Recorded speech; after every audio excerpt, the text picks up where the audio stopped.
icyo navugaho ni uko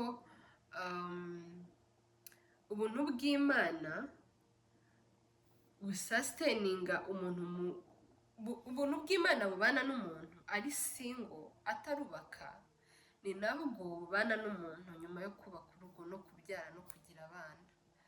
Imana ibyanditswe byera birabivuga muri 2 Peter igice cya 1:3, uvuga ko Imana yatugabiye ibintu byose dukeneye bizana ubugingo no kubaha Imana. Iyo Imana imaze kudukiza ntago itureka ngo dusigare turi on our own. Ntago Imana itureka ngo noneho ahasigaye twimenye, oya, ahubwo Imana idukijije iduha imitima mishya, iduha umwuka wera, kandi ibyo dukeneye byose kugira ngo tubeho ubuzima bwubaha Imana, Imana irabiduha mu ijambo ryayo.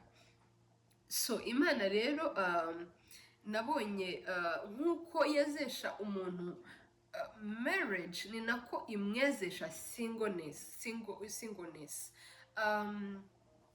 Biratandukanye obviously kubera ko harimo inshingano zitandukanye, ariko ubuntu bw'Imana, the same grace sustains the married people and the single people.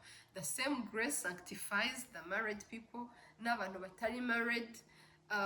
Ikindi navugaho hano ni uko umuntu iyo ari single, Imana ibimuhaye ubuntu bwo gusavinga, bwo kubaho nk'uko ibyanditswe bivuga mu Bakorinto ba mbere, sinibuka neza njyana igice cya 7, havuga ukuntu umuntu utarashaka ingaragu yiganyira ishaka uko yanezeza Imana ngo yezwe, ishaka mbese yiganyira iby'Imana gusa.